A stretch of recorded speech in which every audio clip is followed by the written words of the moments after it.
It's interesting in one like this because you're just sort of assigned, you're going to argue a point. Oh yeah, my disclosures, they were mentioned yesterday, except I'm going to add one disclosure. Most importantly, I generally would not use a TLIF for isolated foraminal stenosis, but now I'm going to argue that I would. I was interested to see that the majority of the participants were suggesting a decompression alone, and I noticed that was not one of the options that those of us who were supposed to argue. I would be much more comfortable arguing that. But here we go. So let's go and just always go back to basic principles. What are the goals of surgery for foraminal stenosis? We want to improve symptoms. That's the biggest thing. We want the patient to feel better. We need to increase foraminal volume somehow.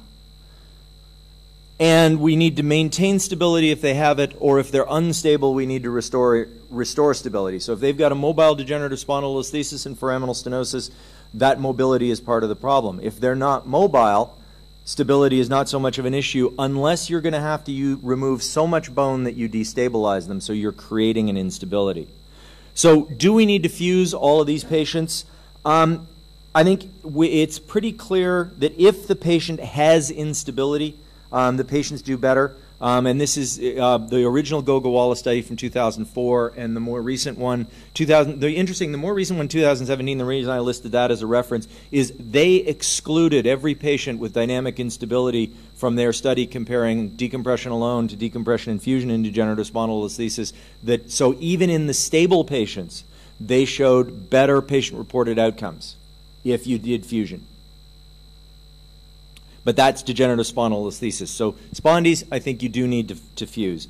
But I believe that many of these patients would benefit from foraminotomy alone, whether you do it open midline, open or lateral, whatever. As long as you can increase foraminal volume, the patients are going to do well. That's in my practice the majority.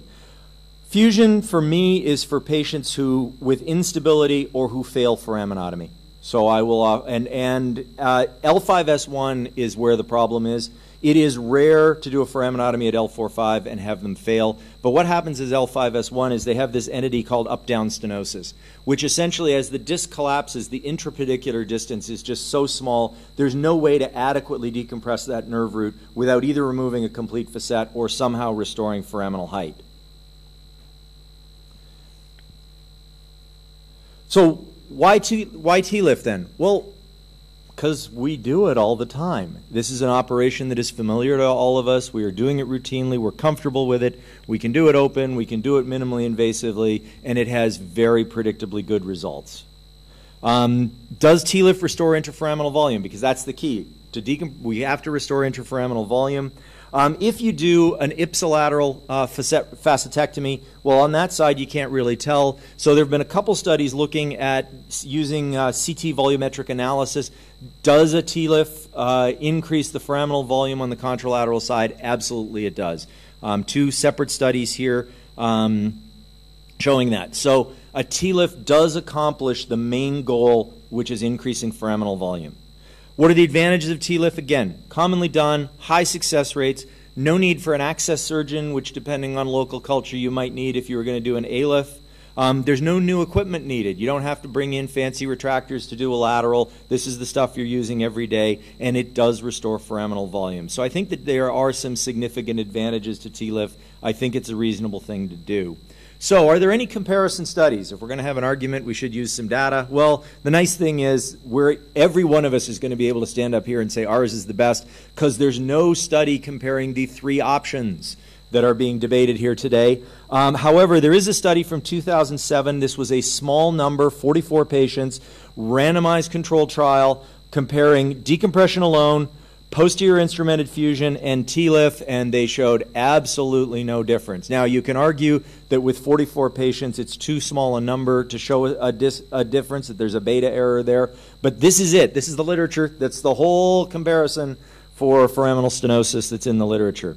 But really, if you look at it, in general, if you compare results for ALIF, TLIF, and lateral interbody fusion, the results are equivalent. There really isn't a huge difference between them. So my suggestion in this procedure, if you're going to consider doing fusion, if this is a patient with the up-down stenosis or somebody who's failed a foraminotomy and you're going to consider doing a fusion, do the fusion you are most comfortable with that works the best in your hands. This particular patient, if I was doing a fusion, I would actually do an ALIF. But TLIF is a very reasonable option. Thanks. Thank you, Doc. I ask Nikolai to give a talk on indirect decompression with XLIF or ALIF.